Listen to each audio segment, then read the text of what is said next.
Our top story at this hour, the Karnataka State Cricket Association has now moved the High Court seeking to quash the FIR filed against the 4th of June stampede that left at least 11 people dead.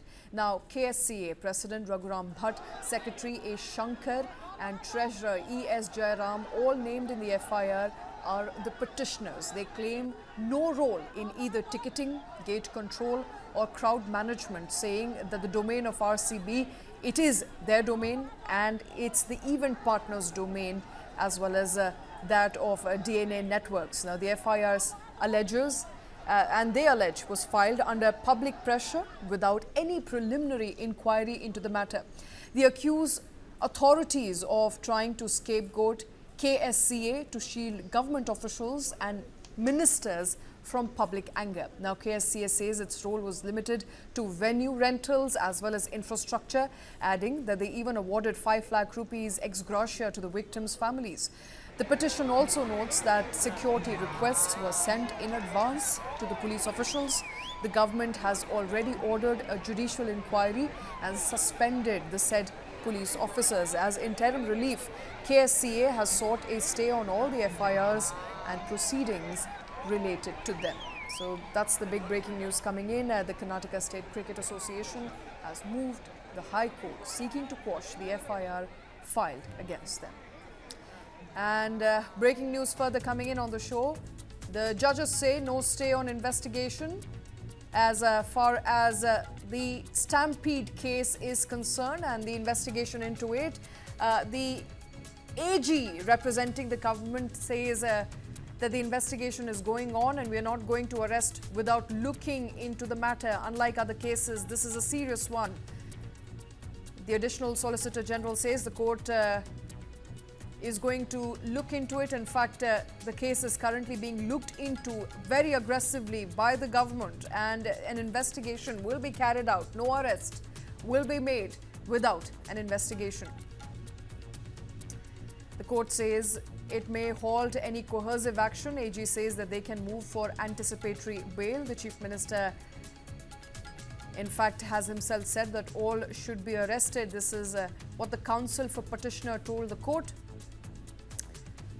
So as far as court is concerned, there's more news coming in from the Karnataka High Court as it's hearing the KSCA's plea into the matter. My colleague Vajullah joining us with more detail. Vaji, what is the court suggesting?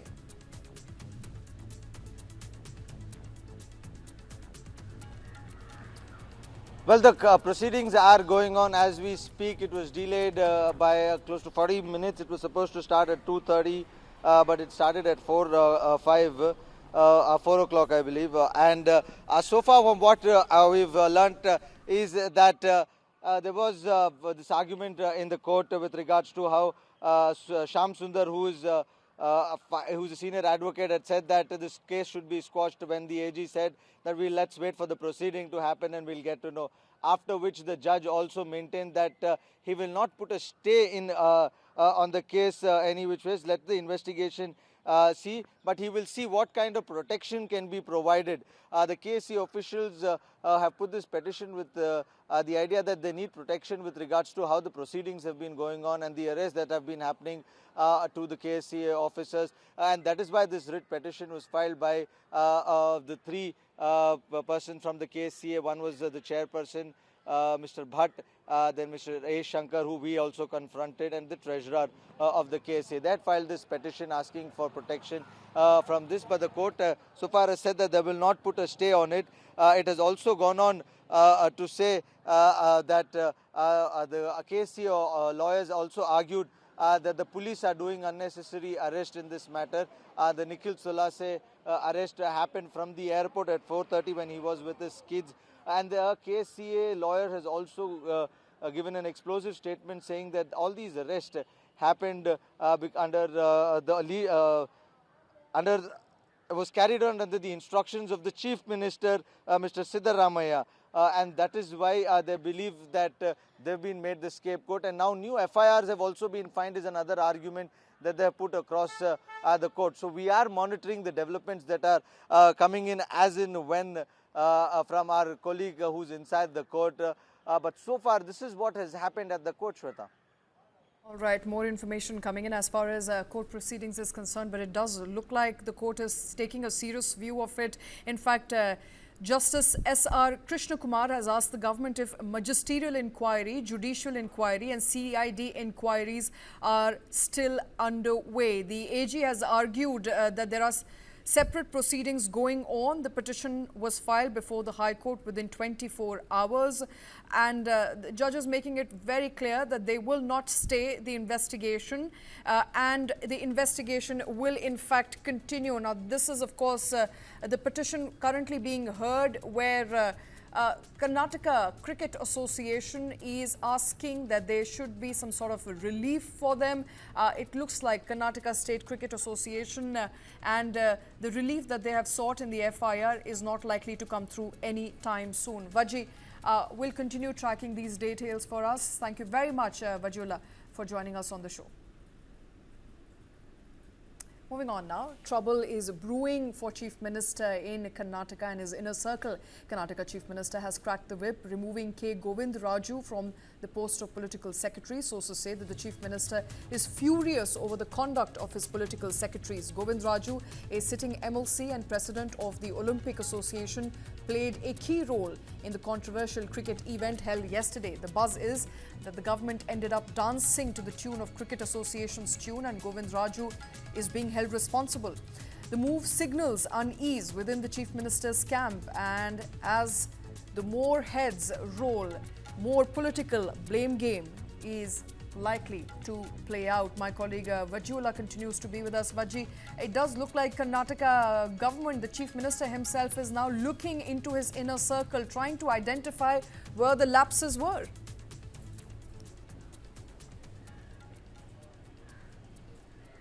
Absolutely, Shweta, and the first person to get that strike was Mr. Govind Raju. Govind Raju is believed to be political advisor, secretary to the Chief Minister. He's one prominent figure in the inner circles of the Chief Minister.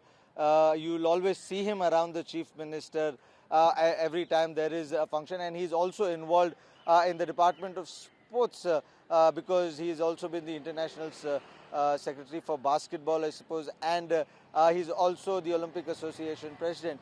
Therefore, he was one of the key person involved in the entire celebration that took place in Bengaluru. That day, he was the one who was the eyes and ears of the Chief Minister, and that is why yesterday's cabinet meeting there was a furor about how the Chief Minister was misled with regards to everything that was happening in the city.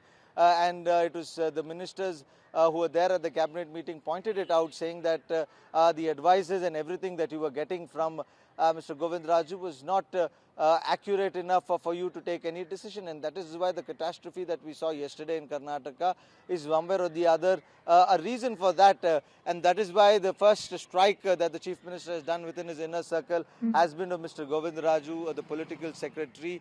He's been with the Chief Minister since the time this election he won in this election, and now with him going down, it remains to be seen how many more heads will fall because after the commissioners, now the Chief Minister is looking into his own inner circles on those people Vaji, who advised him to go ahead. It was the commissioner first. It went forward. So.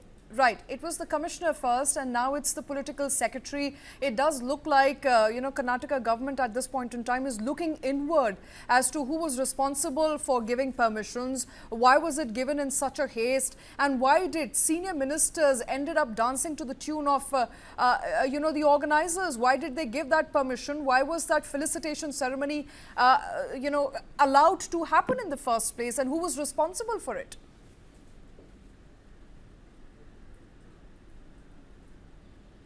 Absolutely, Shweta. These are questions that we all have been asking. In fact, there are more questions than this on the entire organizational activities that took place on that day. But right now from the court, we are getting some breaking information that the High Court has granted relief to these three petitioners. So that is one development that has happened right now as we speak. While Govind Raju is a key person in the government who has now been suspended, but the ongoing news right now is that the court has given protection to the three petitioners and have granted them relief in this particular case. So somewhere or the other, KSCA, who stood its ground, has got some relief. Breaking news, in fact, coming in there as far as High Court and its hearing for Karnataka Cricket Association is concerned. There is some sort of interim relief that's come in from the High Court. As my colleague Vajula is pointing out, High Court has directed that no precipitative action is to be taken against management of Karnataka State Cricket Association till the next date of hearing, subject to condition that they shall cooperate with the investigation. So relief there, at least temporary, Vaji, when it comes to these petitioners, and many more could also move court. We also do know that the marketing head, the wife of the marketing head for the RCB, has also in fact moved court, suggesting that her husband is become a political fall guy, when it should be perhaps people in the government who should be paying the price for it.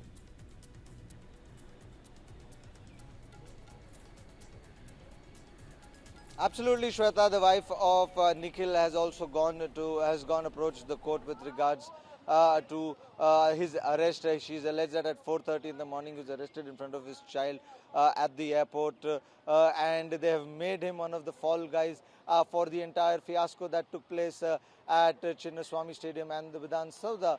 While the opposition, we've been seeing how they've pinned the entire blame on the Chief Minister. The petition does not talk about that. So with this relief that has been granted to the KSCA, we might also see this petition also be heard. Whether it will be heard today or not is something we'll have to wait and watch. But this is one petition that she's filed, and she's also gone on to say that everything happened under the orders of somebody else, and people who executed these orders are the ones who've been put under the radar and are the ones who've been asked to step down or are being arrested, and that is why the court, she believes that the court is the only place which will give her justice. And that is why a petition has now been filed at the court with regards to when will the court hear this hearing, or will it go after the KSCA hearing itself, is something that we still have to get clarity on. But now with the court granting the relief to these three petitioners whose name was there, whose name was mentioned by the police in regards to the events that took place at KSCA, and one of the petitioner is also Mr. Shankar, who we had asked questions to. But now the court has granted them relief and have said that they should cooperate. So this comes as a good sign. Now other people who are being blamed for it will also approach the court to get some clarity about their arrest and why they've been detained.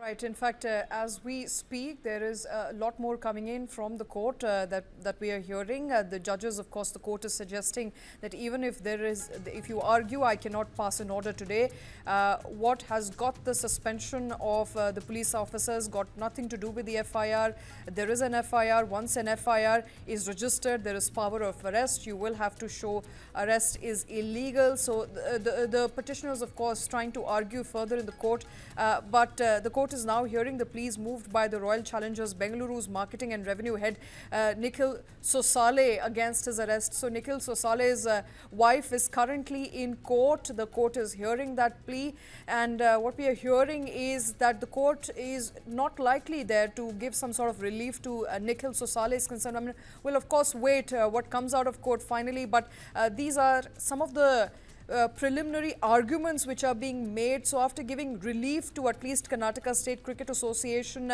it's the RCB's marketing and revenue head whose wife, who's a petitioner, is asking for relief for her husband.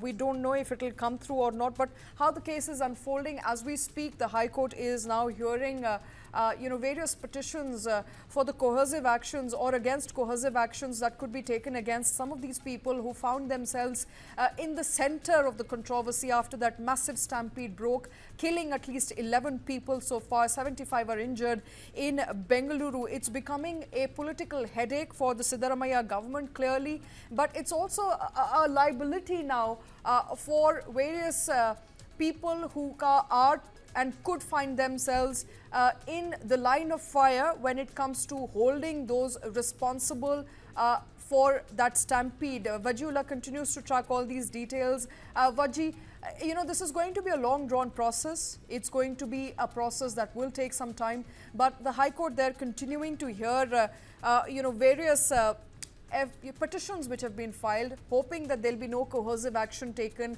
hoping that people will not be arrested before the due process of law takes place, and there is an inquiry that finishes, really trying to determine who was responsible for that stampede. I do believe right now, and you can correct me if I'm wrong, you're on ground, you're tracking that story closely, that a lot of heads are rolling and rather quickly because there's public anger brewing. But an investigation will take some time.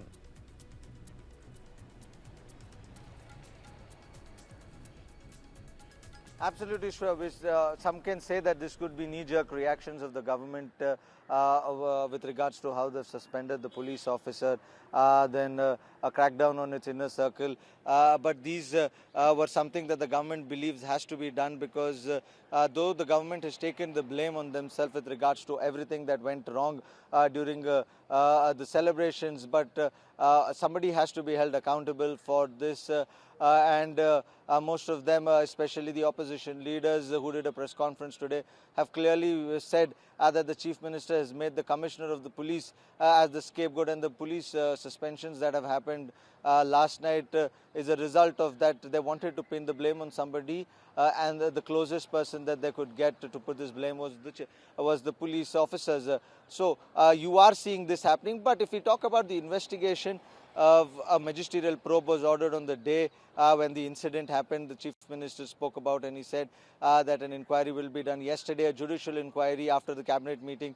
A judicial inquiry has also been initiated under retired Justice Michael D'Cunha, and Michael D'Cunha is also one such name who's also preparing the COVID report for the Karnataka government. And with regards to this also, the opposition has raised their doubts with regards to Michael D'Cunha's appointment for this thing, because they believe that every time the government wants to save themselves from any crisis, they go to retired Judge Michael D'Cunha. So these are the things that we are listening from the government and from the opposition. But we will have to wait and watch, because investigation is going on. The DC who started the investigation yesterday is continuing his investigation. While that is happening, the people who are arrested today are also being questioned by the DCP at the Kaban Park police station. So you have a lot of developments taking place within the city. On one side you have the court, on one side the opposition putting pressure on the government,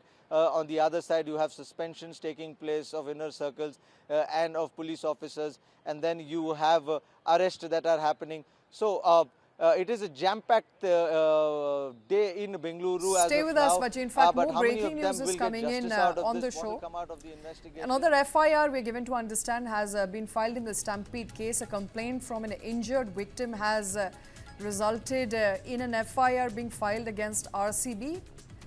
Another FIR has now been registered in the Chinnaswamy Stadium stampede case, this time by an injured fan. A name by the way of Roland Gomes has filed a complaint claiming that he suffered serious injuries in the chaos that ensued outside gate number 17. According to his complaint, he saw a post on social media by the RCB franchise, a post that said that tickets would be distributed at the stadium and that entry would be allowed even without the tickets. He also mentioned that RCB had announced a victory parade on an open-top bus, prompting him and many others to gather at the stadium. But what followed was a stampede. Gomes said that his shoulder was dislocated in the crowd surge. He later received treatment at a hospital and has now approached the police. A fresh case has now been registered, this time under section 125A of the Bharatiya Nyaya Sanhita, which deals with negligent conduct that endangers human life. The complaint has named RCB franchise, the Karnataka State Cricket Association, and even partner DNA Networks. So far, at least 13 lives, remember, have been lost or affected by the tragedy. More than 70 people are injured, and the legal net is appearing as we speak, seems to be widening by the day. Vajula continues to be with us. Vaji, apart from those who've died, there are more than 70 people who are injured. One of the complainants who dislocated his shoulder is now saying that it was the responsibility of the RCB. The confusion was because of what came out from RCB on social media, and that was what resulted into the chaos that ensued. And he has filed a complaint. An FIR has now been registered, additional FIR against RCB.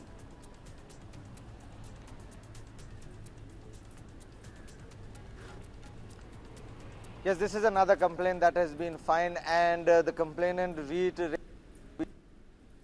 itself on the idea, on the fact that there was a lot of confusion on that particular day, and in the complaint also the petitioner has mentioned that confusion. He says how he got the indication of come to Chinnaswamy Stadium because of the post that he read from the RCB handle, which spoke about the victory parade that would happen. Because if we see the chain of events since the day this tragedy struck, or since the day RCB won the cup, we've seen how tweets, how social media posts were let out by the RCB management. The first tweet that came out saying that there will be a victory parade where in Bengaluru, they don't know the time, but that will be updated later on. And then around 7 o'clock, it was thought that it will happen at 3 o'clock.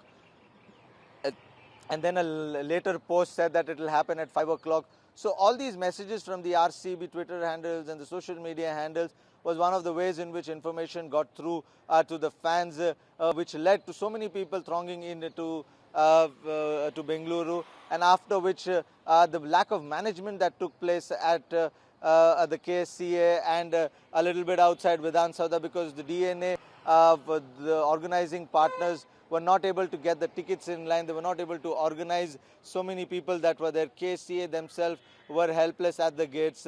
Police officers couldn't do anything because of the swelling crowd. And these are the few things that the petitioner has pointed out in his petition that he has filed in court. And he's one of those who broke his shoulder in this particular fiasco. And now the court, who's already hearing the matter, will also hear all these matters in the coming days, and we'll see what the court says, because the petitioner who's filed this case is also an eyewitness somewhere in this entire matter, and he's somebody who's been injured. Therefore, somewhere or the other, his version and what we've been saying from yesterday coincides with what happened over there. We'll have to wait and watch how the judge sees this now. But these are the developments that are taking place. Like I mentioned, a lot of things happening in Bengaluru. You have the opposition jamming, you have the court listening to you have police officers getting suspended, the inner circles getting of the chief minister getting dug up. Therefore, this is one such development that has taken place here. A variety of developments coming from Bengaluru as we speak, as we continue to track that story very, very closely. Vaji, thank you very much for bringing us those details on each possible aspect of that story that resulted in that stampede that resulted in death of at least 13 people so far. More than 70 people are injured. Court is currently hearing the matter.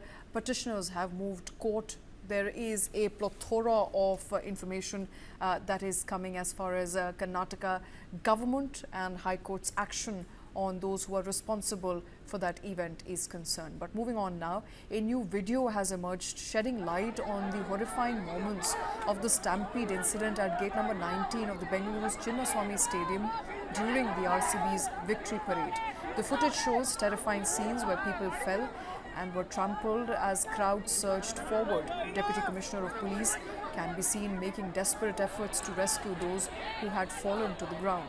Stadium staff, armed with pipes and sticks, struggled to disperse the uncontrollable crowd while fans forcefully entered the stadium despite security arrangements. The situation spiraled out of control as staff and police officers were seen battling to manage the overflowing crowd, revealing a clear lapse in crowd management and safety protocols.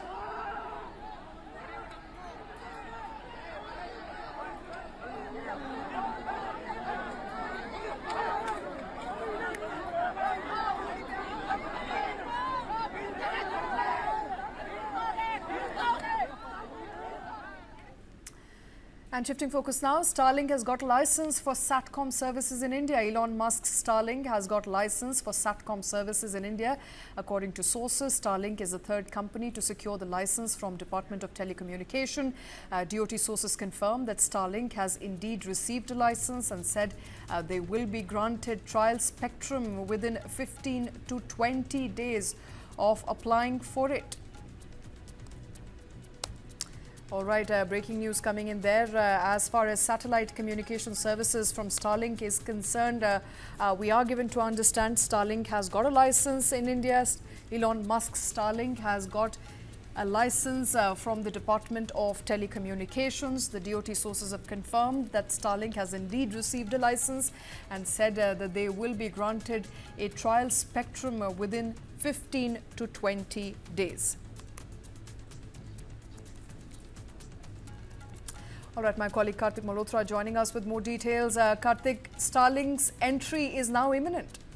Absolutely. Finally, I think that moment has come, Shweta, and this has been in the works for many months that we have been tracking this story. And finally, it seems that, yes, there is going to be one third player in India's highly consolidated telecom industry, it seems. From what we are understanding and reading right now, this allocation of broadband satellite internet in India is finally coming through, and Elon Musk, India becomes, among those 100 countries already that have Starlink services. Now India gets added to that list. I think if we understand the situation correctly, initially the plan of the government was to introduce Starlink and satellite broadband to just feed into remote areas, rural areas in the country, where regular telecom, the fixed line-based or the optical fiber-based internet was difficult and expensive to make available. But now it seems that that perhaps over time we will see Starlink coming in as a real contender to both Jio as well as Airtel.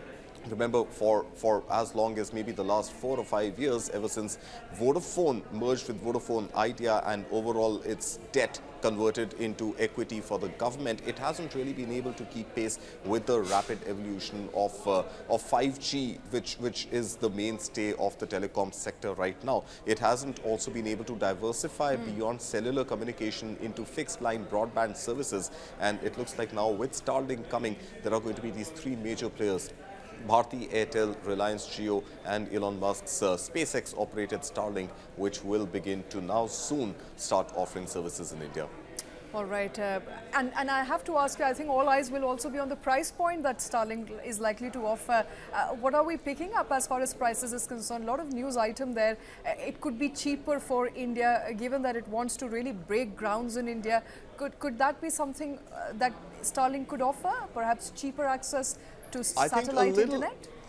You're right. I mean, there have been reports, Shweta, and we have read and heard about these reports that that perhaps a $10 plan, a $10 a month plan for broadband satellite-based internet to be available. Now convert that with today's rate of about, let's say, 85 rupees to $1. You're talking about satellite-based broadband internet connectivity at 850 rupees a month. But 850 rupees a month, technically, given India being the cheapest data provider as compared to all other countries in the world, may not really sit very well. So I think Elon Musk will have to, and the team at Starlink will have to see what are the best ways to convert more and more users to start using their service. Now, if you talk about the remote areas, yes, I mean, the fact is that if nothing is available and you're getting broadband internet at 850 rupees a month, if those figures are to be believed, sure, it's an option.